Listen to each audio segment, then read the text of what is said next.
dari kelompok 1, di sini kami akan mempresentasikan kokurikuler mengenai kebersihan, sanitasi, dan drainase. Sebelum itu, perkenalkan nama saya Farika Putri Ramadhani Khairuddin.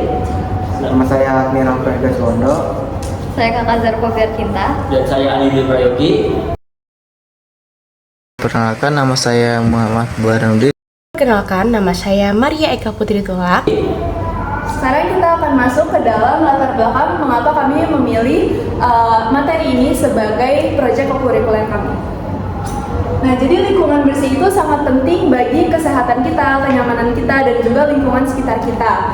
Namun dalam lingkungan kita ini masih banyak banget kayak kebersihan yang tidak dijaga sehingga lingkungan itu menjadi tidak sehat. Nah, oleh karena itu di sini kami memilih kebersihan, sanitasi, dan drainase sebagai proyek kokurikuler kami agar kami bisa memperkenalkan bagaimana upaya dan cara untuk membuat masyarakat menjadi lebih aware lagi soal kebersihan, drainase, dan juga sanitasi agar lingkungan mereka itu bisa menjadi lingkungan yang lebih sehat dan lebih nyaman. Selanjutnya adalah pengertian. Yang pertama ada pengertian sanitasi. Jadi sanitasi adalah perilaku dan fasilitas yang disengaja untuk mencegah manusia bersentuhan langsung dengan bahan-bahan kotor dan berbahaya seperti kotoran manusia, feses, urin, dan limbah guna meningkatkan kesehatan. Sanitasi mencakup pengelolaan toilet yang aman, pengelolaan sampah dan limbah, penyediaan air bersih, serta fasilitas cuci tangan. Yang kedua adalah pengertian dari drainase. Drainase adalah sistem saluran yang dirancang untuk mengalirkan kelebihan air, terutama air hujan dan juga limbah, dari suatu kawasan menuju tempat pembuangan seperti sungai atau danau. Fungsi drainase meliputi mencegah genangan air dan banjir, mengurangi erosi tanah, menjaga lingkungan tetap kering, serta menjaga berkembang biaknya nyamuk dan bakteri. Selanjutnya kita akan masuk ke identifikasi masalah dan rumusan masalah. Yang pertama ada identifikasi masalah dulu, ada 4. Yang pertama itu masih banyak saluran drainase yang tersumbat oleh sampah, lumpur, dan limbah-limbah lain sehingga aliran air itu tidak berjalan dengan baik. Yang kedua yaitu kondisi sanitasi lingkungan yang masih kurang baik seperti kebersihan toilet, tempat pembuangan sampah, dan pengelolaan limbah yang belum optimal. Yang ketiga ada rendahnya kesadaran masyarakat dan warga sekolah dalam menjaga kebersihan lingkungan seperti kebiasaan membuang sampah. Dan yang terakhir ada drainase dan sanitasi yang buruk dapat menyebabkan genangan air, bau tidak sedap, serta meningkatkan munculnya berbagai penyakit. Selanjutnya ada rumusan masalah. Yang pertama, bagaimana upaya yang dapat kita lakukan untuk menjaga kebersihan drainase.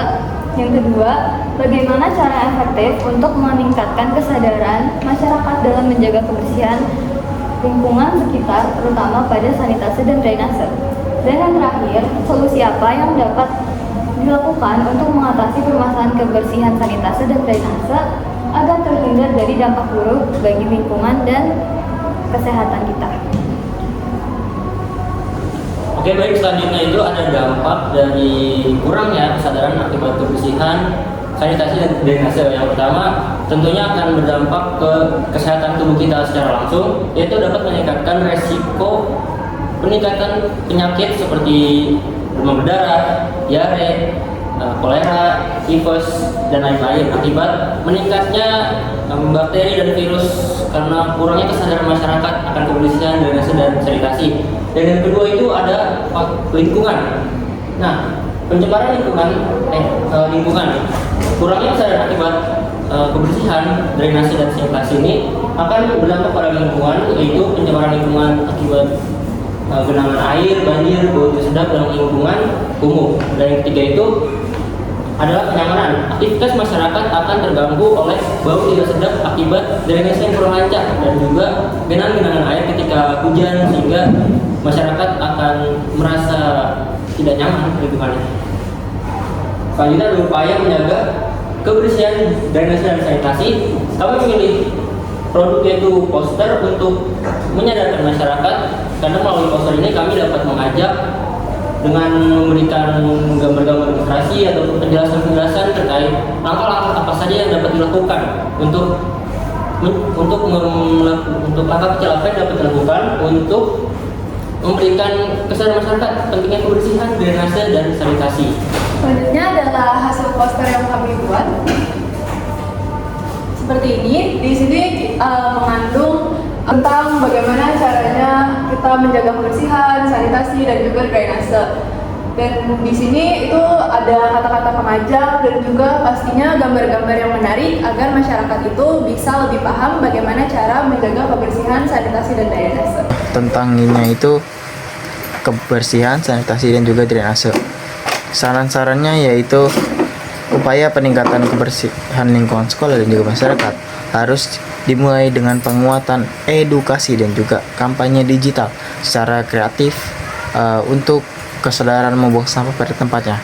Selain itu juga masalah saluran air yang harus kita atasi dengan secara struktural dengan mengagendakan kerja bakti secara rutin serta memasang jaring besi penahan sampah di beberapa titik drainase untuk mencegah penyumbatan. Yang terakhir yaitu pihak pengelola fasilitas wajib memantau pemeliharaan sanitasi dasar secara konsisten seperti tempat sampah terpilah, membersihkan toilet secara rutin, dan juga fasilitas cuci tangan yang layak digunakan untuk memutus rantai penularan penyakit serta lingkungan menjadi aman, bersih, dan bebas dari banjir. Semua kesimpulan yang dapat kami ambil mengenai sanitase dan drainase adalah sanitase dan drainase itu sangat penting tentunya untuk menjaga kebersihan, kesehatan, dan juga kenyamanan lingkungan. Seperti yang sudah dijelaskan, sanitase itu sangat membantu mencegah pencemaran penyakit melalui apa? Melalui pengelolaan sampah, limbah, dan air bersih. Nah, sedangkan drainase ini berfungsi untuk mengalirkan air agar tidak terjadi genangan atau tidak terjadi banjir. Nah, dengan kita bersama-sama menjaga lingkungan dengan melakukan sanitase dan juga drainase, pastinya lingkungan yang kita tempati akan menjadi lebih sehat, bersih, dan tentunya nyaman untuk semua orang. Jadi mari kita bersama-sama melakukan sanitasi dan drainase demi menjaga kesehatan lingkungan sekitar. Selanjutnya ini adalah dokumentasi saat kita berdiskusi bagaimana pembuatan poster dan juga proyek kokurikuler. Sekian dari kelompok 1. Terima kasih banyak atas perhatian teman-teman semua. Wassalamualaikum warahmatullahi